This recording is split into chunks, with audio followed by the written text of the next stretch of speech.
가운데 함께 하심을 믿습니다. 요한복음을 우리가 지금 계속 보고 있습니다. 요한복음을 보고 있고 요한복음 안에서 예수님이 행하시는 표적 7가지를 살펴보고 있습니다. 요한이 의도적으로 요한복음 안에 그렇게 7개의 예수님의 표적을 기록을 해두고 있고, 우리는 그 중에서 5번째로 오늘 이제 보게 되는 표적을 봅니다. 그 내용은 풍랑 속을 뚫고 제자들에게 오시는 예수님이시지요. 이 일은 지난주에 살펴봤던 오병이어의 표적과 연장선상에 있고, 그리고 그 내용이 사실은 오늘 본문 이후에도 계속 이어져서 무엇으로 살 것인가, 인생의 주인이 누구시며 너는 누구를 자원 삼고 살 것인가, 결국 우리의 육체만이 아니라 영혼의 생명의 떡이신 분은 오직 예수 그리스도다 하는 이야기가 6장에서 계속 흘러갑니다. 오병이어 사건과 연관이 되어져 있고 오늘의 본문도 그 흐름 안에서 있기 때문에 지난주에 봤던 오병이의 말씀의 흐름 안에서 좀 잠깐 보길 원해요. 기억나시죠? 남자 장정수만 5,000명이었습니다. 그래서 추산하면 어린아이들 또 여자들 다 포함하면 15,000명에서 한 2만 명 정도 되는 사람들이 모이지 않았겠는가, 우리가 그렇게 이미 알고 있죠. 그 사람들이 예수님 주변에 모여 있는데요, 보리떡 5개, 물고기 2마리로 그 사람들이 원하는 대로 줬고 원하는 만큼 줬음에도 불구하고 12바구니가 남는 풍성함이 그 안에 있었습니다. 우리가 지난주에 봤지요. 이 일로 인해서 오늘 말씀에서 올라가 보시겠습니까? 16절에서 올라가 보시면 14절과 15절에 예수님께서는 이 사람들의 반응에 어떻게 이제 대처하시는가, 반응하시는가 하는 모습을 보게 돼요. 한번 14절 15절 읽어보겠습니다. 14, 15절입니다. 시작. 그 사람들이 예수께서 행하신 이 표적을 보고 말하되 이는 참으로 세상에 오실 그 선지자라 하더라. 그러므로 예수께서 그들이 와서 자기를 억지로 붙들어 임금으로 삼으려는 줄 아시고 다시 혼자 산으로 떠나 가시니라. 아멘.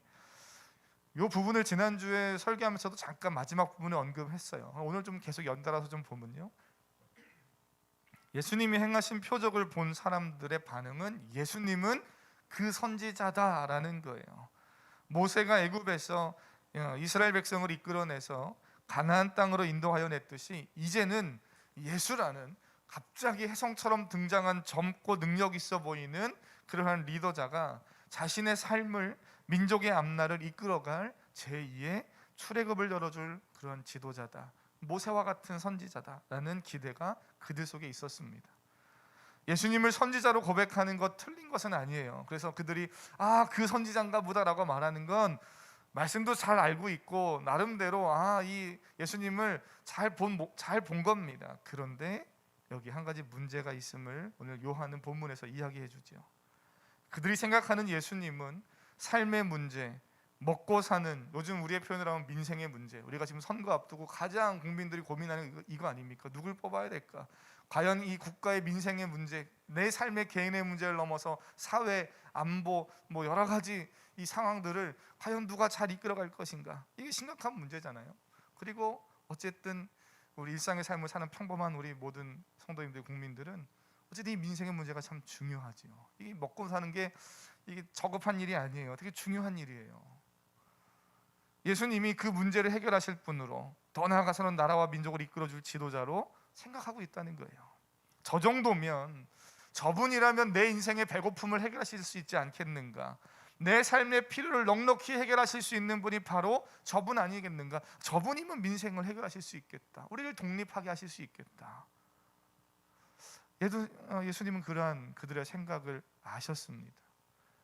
만일 예수님이 세상의 왕이 되기를 원하셨고 세상의 인기를 원하시는 분이었다면 어떻게 보면 지금이 절호의 찬스죠. 지금이 기회예요. 내가 예수님 앞에 있는 만약에 제자라면 어떠했을까 한번 생각해 보세요. 이런 생각 들지 않겠습니까? 예수님, 지금이 기회입니다. 지금이 사람들을 모으고 또 조직도 세우고 그렇게 해서 예수님, 우리가 힘을 모아야 할 때입니다, 이런 마음 들겠죠.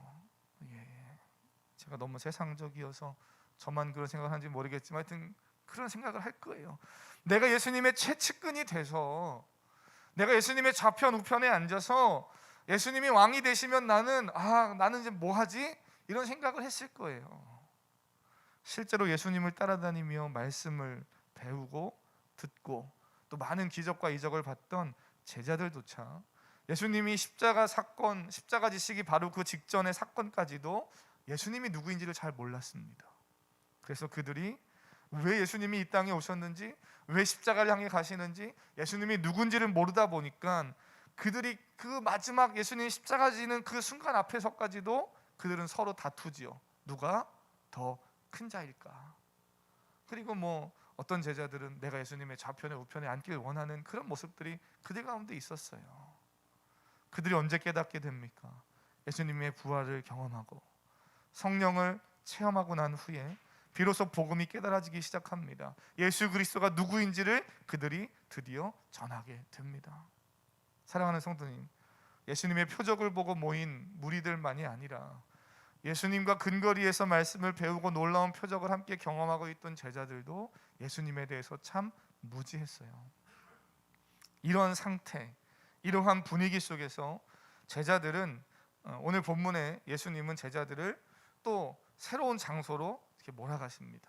그러니까 오늘 말씀을 보기 전에 지금 어떤 배경과 어떤 분위기 속에서 이 제자들이 풍랑을 만나게 되는가를 기억하셔야 돼요. 우리가 말씀을 묵상하고 순차적으로 매일 말씀을 꾸준히 보는 이유가 뭡니까? 띄어내놓고 그것만 보면 요거밖에 안 보여요. 그리고 엉뚱한 소리를 할 수 있어요. 그러나 성경을 계속 순차적으로 보는 겁니다.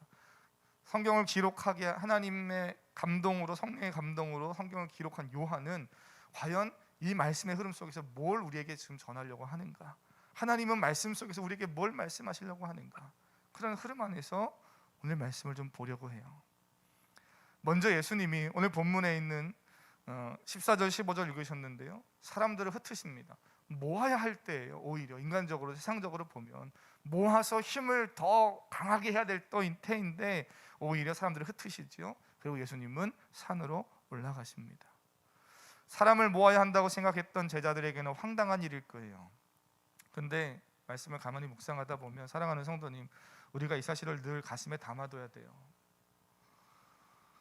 나의 생각이 하나님의 생각과 다를 때, 나의 때가 그때가 나의 믿음을 드러날 때라는 거예요. 나의 생각과 하나님의 생각이 다를 때, 바로 그때가 내 믿음을 드러내는 때지요. 나의 계획이 하나님의 계획과 달라서 당황될 때, 그때는 당황할 때가 아니고요, 내 안에 있는 믿음을 내가 점검해 보고요, 믿음으로 반응할 때인 줄 믿습니다. 우리가 늘 이 사실을 기억해야 돼요. 저도 돌아서 생각해 보면 5년 전에 은평 광흥교회로 모여서 예배를 시작하면서 지금 5년이라는 시간이 이제 흘러갑니다. 올해 이제 5년째 가고 있는 중이에요. 우리 성도님들 우리 함께 말씀 나누면서 그런 얘기 많이 했어요. 5년째 흘러가는 중에 3년이 지금 코로나입니다. 3년이 코로나. 장사로 말하면 문 열었는데 코로나 터진 거예요. 예. 별로 안 심각하게 생각하시는 거 보니까 믿음이 적으셔요. 생각해 보세요.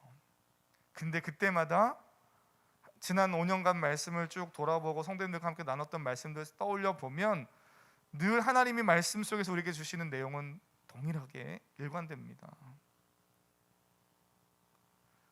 하나님이 지금 저만이 아니라 어쩌면 우리 사랑하는 성도님들도 이 코로나 시기를 지나면서 내 계획대로 안 되고 내 생각대로 되지 않아서 그 일들이 계속 꼬리에 꼬리를 물고 연장돼서 1년이면 끝나겠지, 2년이면 끝나겠지, 그게 3년이 되고 어쩌면 또 얼마큼 더 갈지 모르지만 이런 상황 속에 우리가 다 처해 있어요.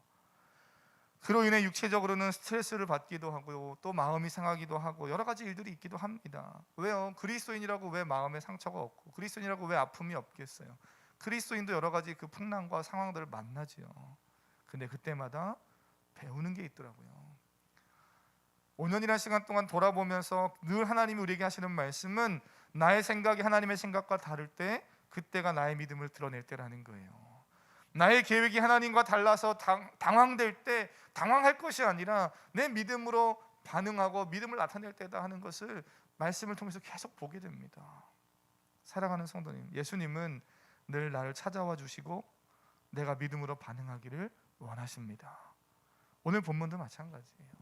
예수님은 그런 나의 모든 상황을 아시고요, 결국에는 내가 내 힘으로 핸들링 하려고 했는데 더 이상 핸들링 할 수 없는 그 상황 속에서 예수님은 내 삶을 컨트롤해 가시는 것을 경험하게 되죠. 내가 가야 할 곳이 있습니까? 그곳까지 주님이 가게 하시는 줄 믿습니다. 그 모든 과정에서 예수님을 경험하고 믿음이 자라가게 하시는 분이 바로 우리 주님이셔요. 오늘 본문에 제자들도 동일합니다. 디베랴 갈릴리 바다를 건너가다가 이들이 풍랑을 만나게 돼요. 한번 16절 17절 보시겠습니까? 16절 17절 함께 읽겠습니다. 시작. 저물매 제자들이 바다에 내려가서 배를 타고, 이미 어두웠고 예수는 아직 그들에게 오시지 아니하셨더니. 아멘. 오늘의 이 본문의 말씀이 동일하게 마태, 마가, 누가, 요한복음이라는 이 4복음서 안에 동일한 내용의 본문이 등장할 때 우리는 그걸 평행본문이다 이렇게 말하죠. 이 평행본문이 동일하게 등장하는 곳이 마태복음과 마가복음에 있어요. 그곳에 보면 오늘 말씀보다는 조금 더 내용을 풍성하게 기록해내고 있습니다. 예수님이 제자들을 재촉해서 보내시는 거예요. 제자들이 자의적으로 가는 게 아니라 예수님이 의도적으로 재촉해서 막 몰아가듯이 하셔서 이들이 바다를 건너갑니다.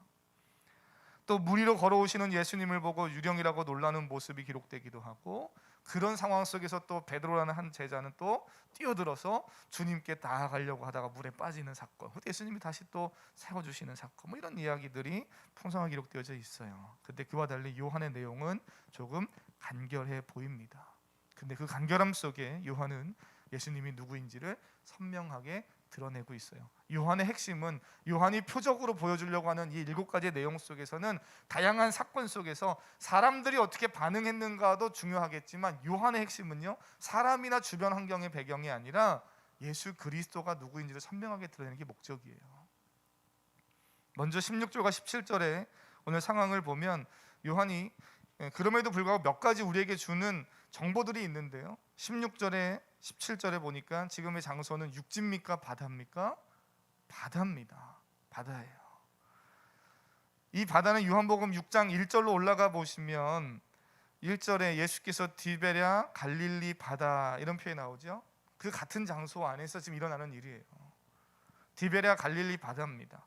우리가 호수라고 부르기도 하고 바다라고도 부르는 이유는 워낙 사이즈가 큰 호수이기에 바다처럼 넓게 보이기 때문에 성경에서 때로는 호수라고 표현하기도 하고 혹은 바다라고도 표현하기도 하지요. 뭐 전혀 문제가 없어요.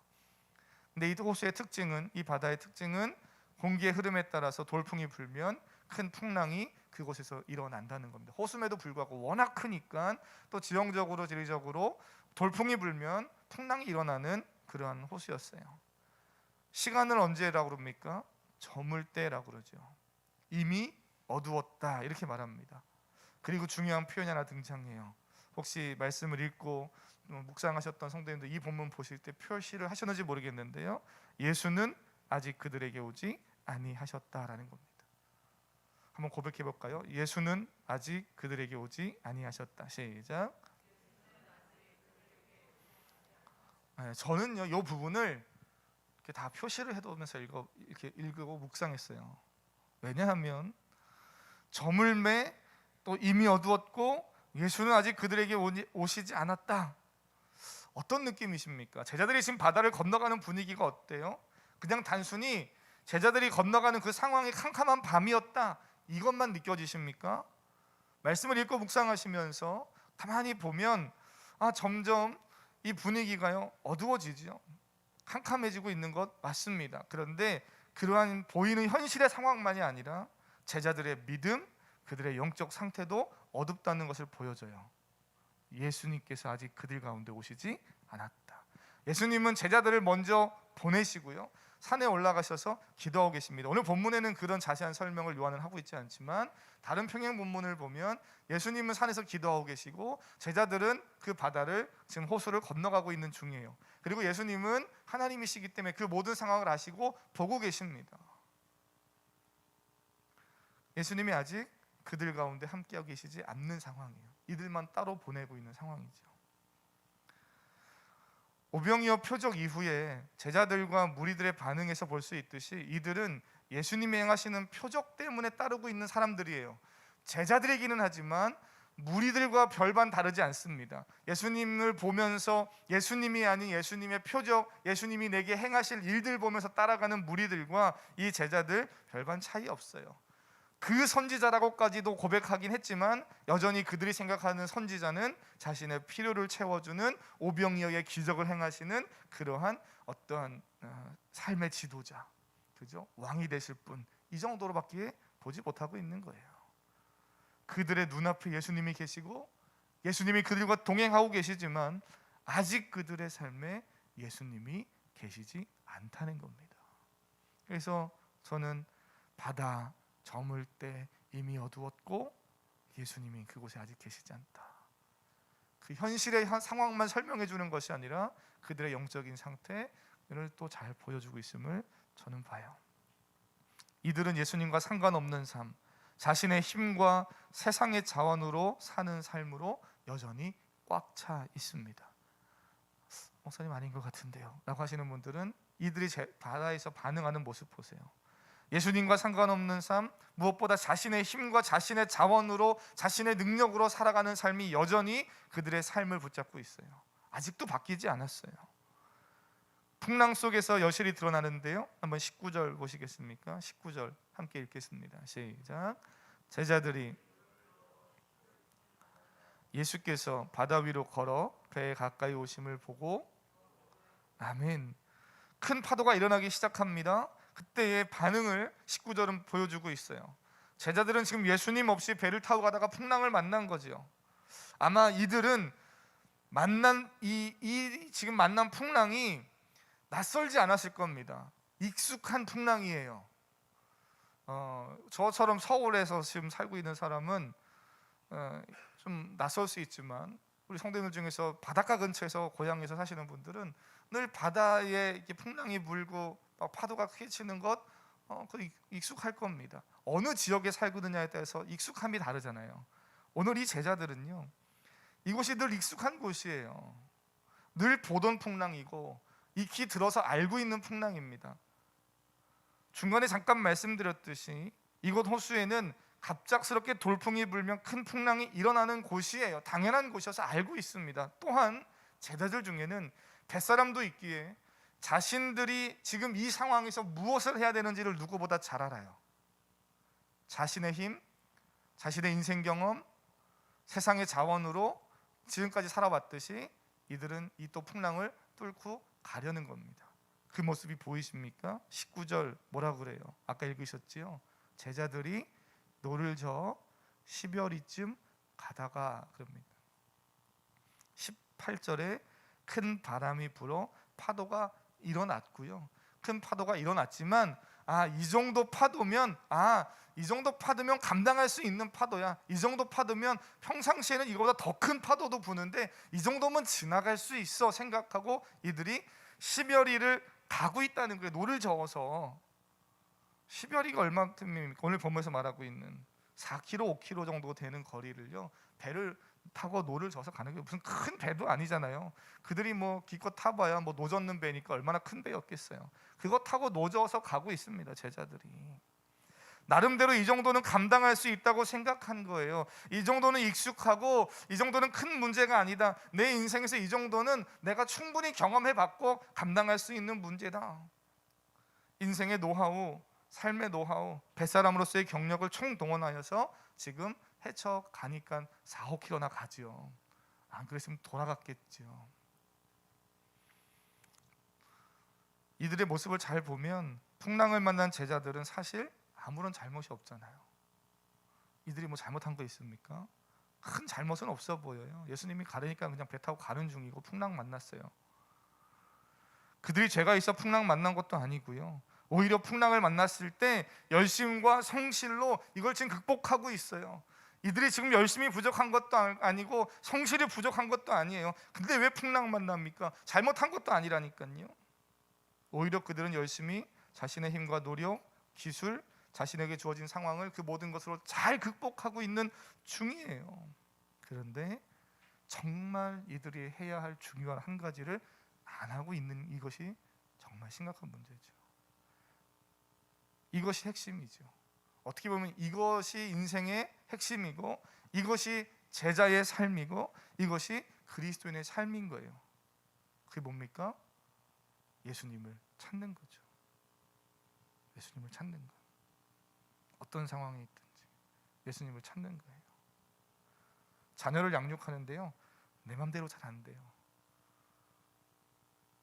회사 일을 하는데, 사업을 하는데, 공부를 하는데, 또는 부부간에, 남편과 아내 사이에, 또는 가족간에 요즘 명절 보내고 오셨죠. 다 그래도 은혜롭게 잘 보내고 오신 줄 압니다만, 명절이 얼마나, 한국 사회 명절 얼마나 시끄러워요. 그러면서 어쨌든 지나오신 줄 알아요. 내가 핸들링 할 수 있고, 내가 힘이 있고, 내가 능력이 있고, 사회적으로 어느 정도 힘이 있어서 내 마음대로 할 수 있을 때, 죄송한데요, 인간은 절대 하나님을 찾지 않습니다. 내가 할 수 있다고 생각할 때는 절대로 하나님을 찾지 않아요. 심지어 그리스도인조차도. 그래서 그리스도인이라고 다 그리스도인이 아니고요, 하나님을 찾는 사람이 그리스도인인 줄 믿습니다. 인생의 어떤 문제를 만났을 때 인생의 삶의 핵심은, 제자의 삶의 핵심, 그리스도의 삶의 핵심은 예수님을 찾는 거예요. 나의 힘으로 할 수 없을 그때, 또 나의 힘으로 할 수 있는 순간에도 예수님을 찾을 수 있는 사랑하는 성도님 되시기를 바랍니다. 이 말씀을 오해하면 실력을 안 키워도 되는구나, 예수님 찾고 예수님이 다 도와주시겠지, 그런 의미가 아니라는 거 아실 겁니다. 그리스도인은 세상에서 누구보다 좋은 실력을 키워야 되고요, 지식을 갖고 또 좋은 능력을 갖기 위해 애를 써야 합니다. 동시에 그 지식과 실력이 하나님으로부터 온 것임을, 은혜임을 늘 고백할 수 있어야 돼요. 이 두 가지 밸런스만 잘 가지고 있으면, 저는 이왕이면 사랑하는 성도님, 또 성도님의 자녀들, 우리 사랑하는 교회가 세상이 볼 때 정말 좋은 능력을 가지고 있구나, 지식을 가지고 있고 귀한 재능과 은사들을 가지고 있구나, 그런 것이 풍성하게 많이 일어나기를 주님의 이름으로 축복합니다. 근데 그 모든 걸 가지고 하나님의 은혜임을 고백하지 못하면 이건 심각하죠. 그리스도인은 작은 일이든 큰 일이든, 쉬운 일이든 어려운 일이든 절대적으로 주님의 도우심을 구하며 살아가는 사람이죠. 근데 오늘 제자들은 자신의 힘으로 열심히 노를 짓습니다. 자신의 힘으로 열심히 노를 짓는 것 중요해요. 성실히 반응하는 것 중요합니다. 그런데 예수님을 찾지 않고 있어요. 조금 전까지 오병이어로 인생의 모든 필요를 넉넉히 채우시는 예수님을 경험했고, 그 놀라운 표적을 봤습니다. 적어도 그런 제자라면 예수님을 찾아야 하는 게 당연하지 않겠어요? 예수님, 좀 전까지 이런 일들을 내게 행하셨는데 그 예수님이 내게 필요합니다. 주님, 다시 만나 주십시오. 어떻게 보면 이게 자연스러운 모습이고 우리 성도님들 그렇게 하실 것 같아요. 그런데 제자들은 그렇지 않고 있죠. 오히려 예수님 없이 떨고 있습니다. 오늘 말씀을 이렇게 이해하시는 분도 있더라고요. 목사님, 이 제자들이 떨고 있는 이유가 예수님이 없어서 떠는 거예요. 이게 반은 맞고 반은 틀려요. 잘 생각해 보세요. 예수님이 안 계셔서 지금 풍랑 만났을 때 떠는 거지, 예수님 계셨으면 이들이 안 떨었을 건데요 라고 생각해요. 그렇게 말하시는 분이 계시더라고요.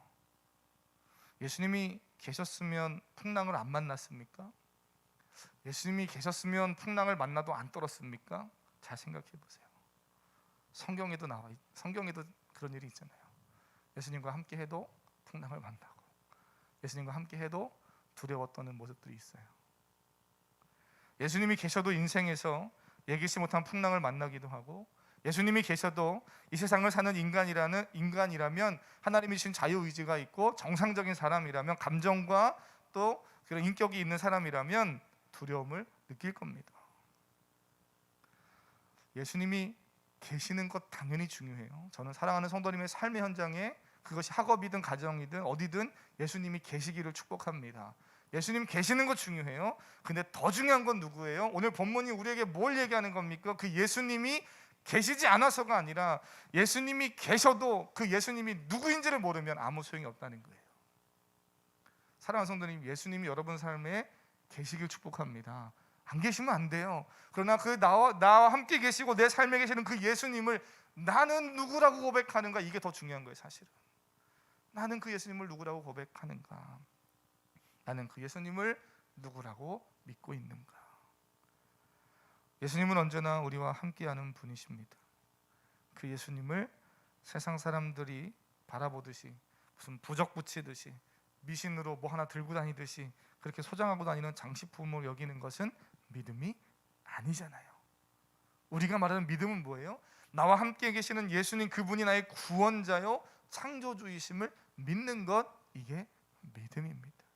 그러기에 그 창조주 하나님께서는 내가 인생의 크고 작은 풍랑을 만나 두려움 가운데 떨고 있을 때 그 풍랑을 뚫고 나를 찾아와 주신다는 사실을 우리는 알아야 돼요.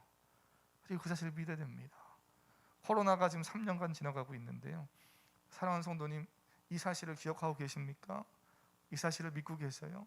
이 코로나 중에도 예수님은 내 삶을 뚫고 찾아오시고 날 만나주시고 내게 필요한 은혜를 베푸시고요, 결국 내가 가야 할 그 장소까지 도착하게 하시는 줄 믿습니다. 그래서 사랑하는 성도님, 지난 한 주간 내 인생에 감당하기 어려운 크고 또 무서운 풍랑이 있었습니까? 여러분 지난 한 주간 어떠셨습니까? 명절을 보내고 지금 다시 일주일 만에 만나는 거지만 그 안에 명절을 보내시고 참 바쁘게 보내다가 만났어요. 어떤 일들이 있으셨습니까?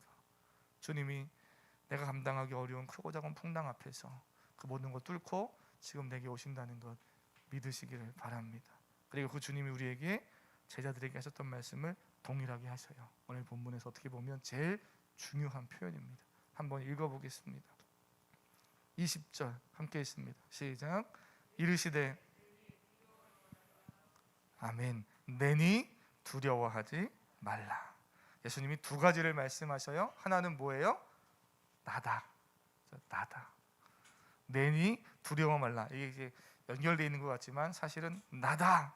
두려워하지 말라, 이런 겁니다. 오늘 저는 여러분의 심령 속에 하나님의 이 음성이 명확히 들리기를 원합니다. 사랑하는 아들아 딸아, 나다. 두려워하지 말라. 요한복음에서 예수님 행하신 이 표적만이 아니라 7가지로 또 등장하는 것이 있다고 말씀드렸어요. 처음에 아마 묵상하시면서 성도님들 기억하실 겁니다. 에고 에이미라는 헬라어 표현이 등장해요. 영어로 하면 I am 뭐뭐뭐뭐 이런 겁니다.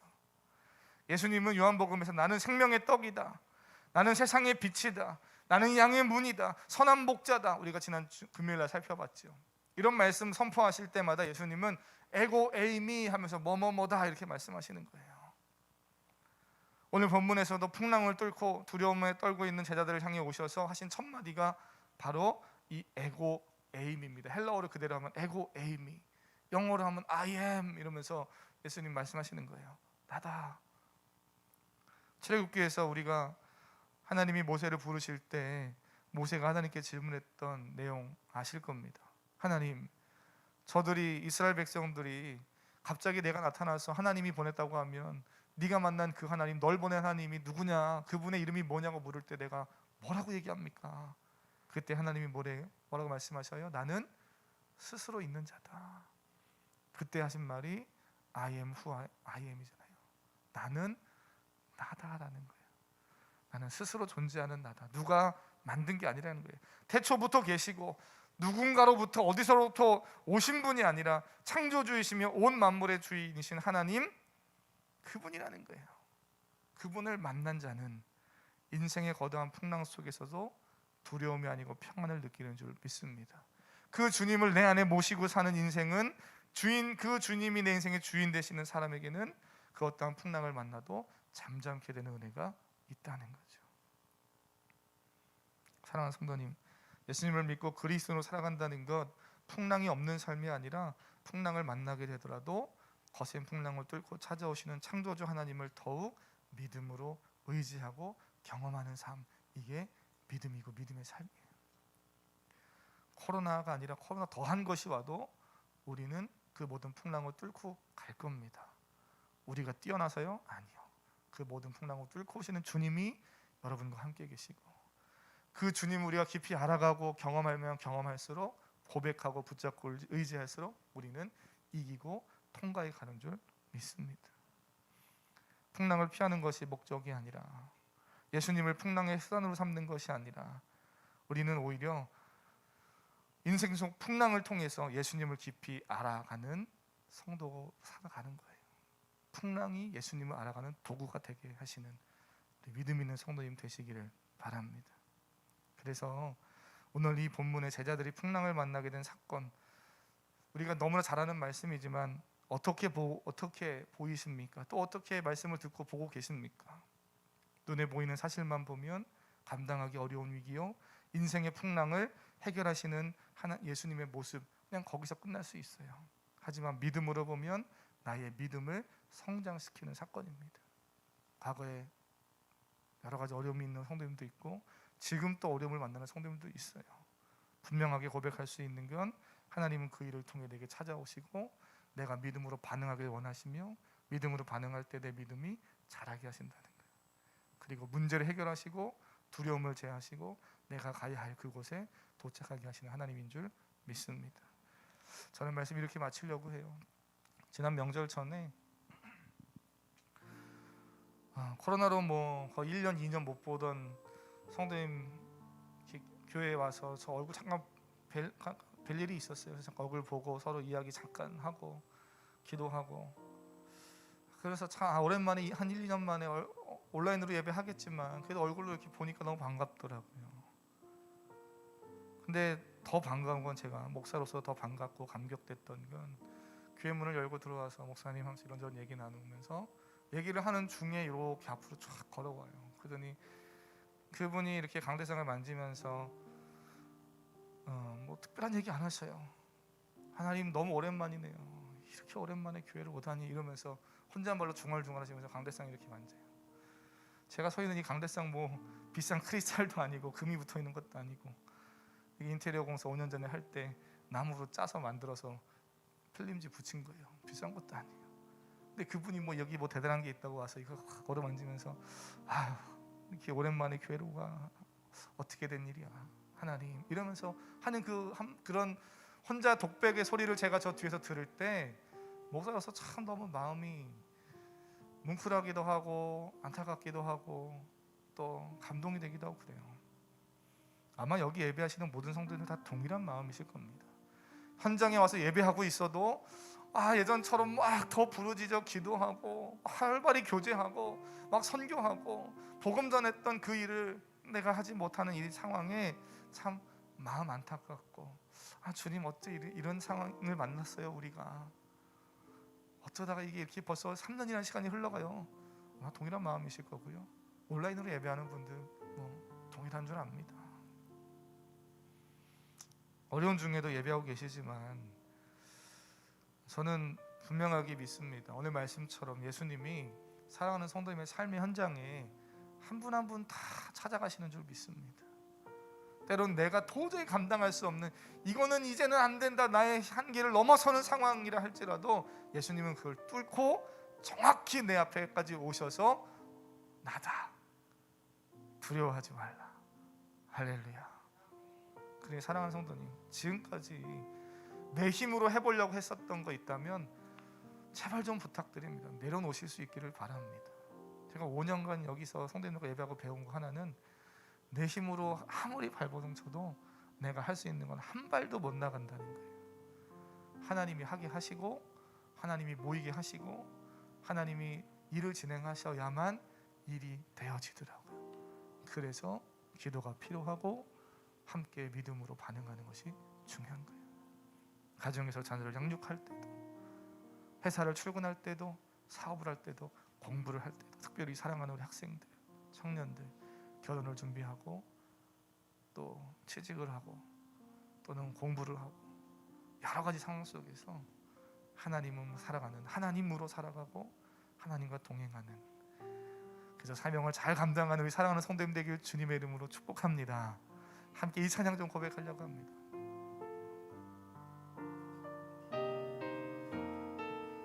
아무것도 두려워하지 말라. 아무것도 두려워 말라. 주 너의 하나님이, 주 나의 하나님이 지켜주시. 놀라지 말라. 겁내지 마라. 겁내지 마라. 주님 나를 지켜주시니 내 맘이 힘에 겨워, 내 맘이 힘에 주님 나를 지켜주시네. 세상의 험한 풍파 몰아칠 때도 주님 나를 지켜주시네. 주님은 나의 산성,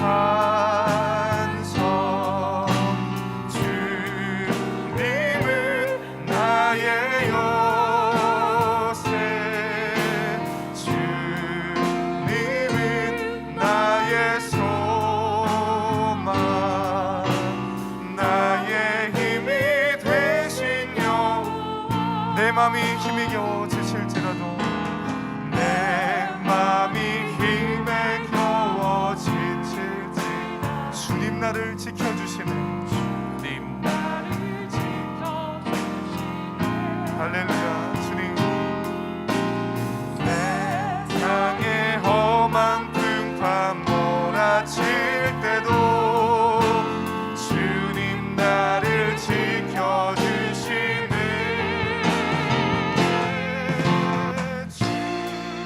주님은 나의 산, 주님은 나의 요새, 주님은 나의 요새,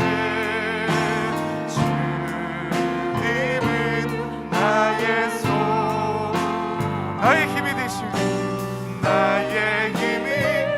우리 마지막으로 오른손 높이 들고, 주님은 나의,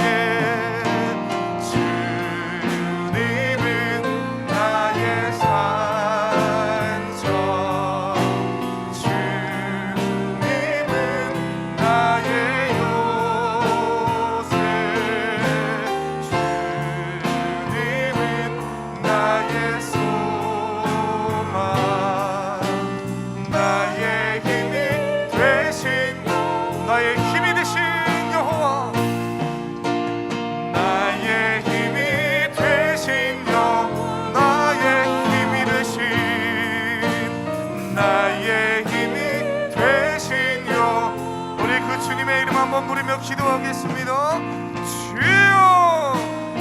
하나님 아버지, 우리 사랑하는 성도님들, 인생의 크고 작은 풍랑을 하나님 만나고 있습니까? 또는 과거에 여러 가지 사건과 사고로 인해서 하나님 어려운, 감당할 수 없을 만큼 아버지 힘든 풍랑을 겪었습니까? 하나님이여, 돌아보면 그 순간순간 주님이 나를 찾아오셨고 나를 붙드셨고 지켜주셨음을 고백합니다. 하나님, 그러나 그 모든 과정을 겪고도 예수 그리스도를 만나지 못했다면, 예수 그리스도가 누구인지를 깨닫지 못했다면, 하나님 아버지, 오늘 사랑하는 성도들 코로나를 겪으며 인생의 여러 가지 일들을 마주할 때마다 여호와 하나님을 만나게 하시고 예수 그리스도 창조주이시며 우리 인생의 주인 되신 주님을 만나고 내 믿음을 자라며 성장해감을 경험하게 하시옵소서. 하나님이여, 자녀들은 하나님 지혜와 지식을 충만히 더하시고 믿음을 더하시되, 하나님 저들이 공부하는 것, 저들이 인생을 살아가는 것, 또는 직장을 구하고 결혼하고 삶을 살아가는 모든 순간순간에 여호와 하나님이 주인 되시고 하나님을 의지하며 살아가는 아버지, 그것을 배우고 실천하는 귀한 자녀를 되게 하시며, 우리 사랑하는 성도님들 사회에 나아가서 직장과 또는 아버지요 사업장에서 여러 가지 일들로 있습니다. 신이 주님 만나 주시옵소서. 하나님, 그들과 동행하시고 하나님 함께 하실 뿐 아니라 그 하나님이, 그 주님이 누구인지를 명확히 고백하는 우리 사랑하는 성도들로 주여 이끄시옵소서. 하나님, 우리가 가야 할 길이 있습니다. 우리가 가야 할 사명이 있습니다. 그 사명 끝까지 감당하게 하시고 생명의 떡이 되시는 빛이요 진리가 되신 우리 주님 온전히 바라보는 사랑하는 성도들 되게 하시옵소서.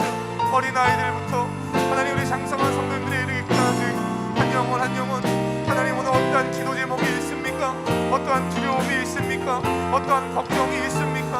어떠한 아버지 답답함이 있습니까? 오늘 주 앞에 믿음으로 예배하는 저들 하나님 만나주시고, 나다 사랑하는 아들아, 사랑하는 딸아, 나다 내가 여기 있다, 하나님 두려워하지 말라는 그 말씀에 오늘도 믿음으로 반응하고 살아가는 귀한 성도들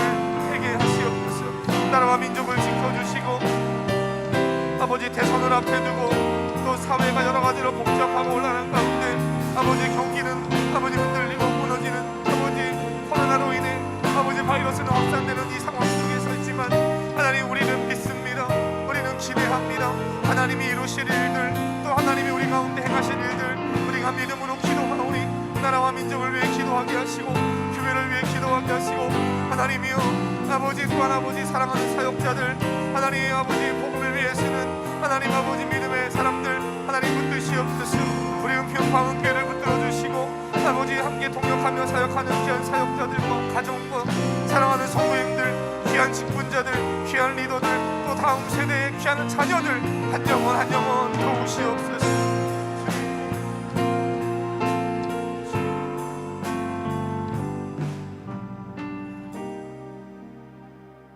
살아계신 하나님 아버지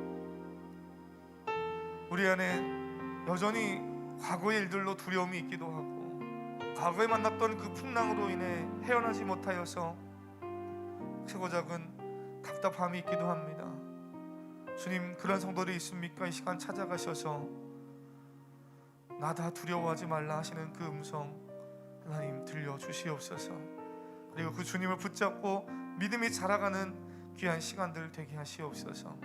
하나님 코로나로 또 3년간 인생의 여러 가지 복잡한 일들로 아니 지난 한 주간 여러 가지 복잡한 일들로 어려움들이 있습니까? 하나님 나의 생각이 나의 계획이 또 전혀 예상치 못한 방향으로 흘러가서 당황할 일이 있습니까? 하나님이여 믿음으로 반응할 때임을 기억하게 하시고 하나님이 눈앞의 일을 보시는 것이 아니라 더 멀리 내 인생 전체를 보고 계시고 이끌어 가시는 하나님임을 신뢰하는 귀하고 복된 성도들 되게 하여 주시옵소서. 하나님 가정에서 또 자가 격리 중에 있고 또 회복 중에 있는 성도들도 있습니다. 하나님 영육의 강건함으로 붙들어 주시고 우리 모든 성도들 또 한 주간 사회에 나가서 활동할 때마다 하나님 열심히 성실히 사는데도 불구하고 풍랑이 올 때도 있고 바이러스가 다가올 때도 있습니다. 하나님이 지켜주시고 하나님이 보호하여 주시옵소서. 어려움을 만났더라도 잘 이겨갈 수 있게 주님 역사하시옵소서. 이제는 우리 주 예수 그리스도의 은혜와 하나님 아버지의 무한하신 사랑과 성령 하나님의 교통하심 감화감동 위로 역사하심이 믿음으로 예배하고 돌아가는 사랑하는 성도님들 머리 위에 저들의 가정과 자녀와 직장과 사업장과 교회와 민족과 세계 열방 가운데 지금도 가정에서 온라인으로 예배하는 모든 하나님의 백성들 머리 위에 이제로부터 영원토록 함께 계실지어다. 아멘.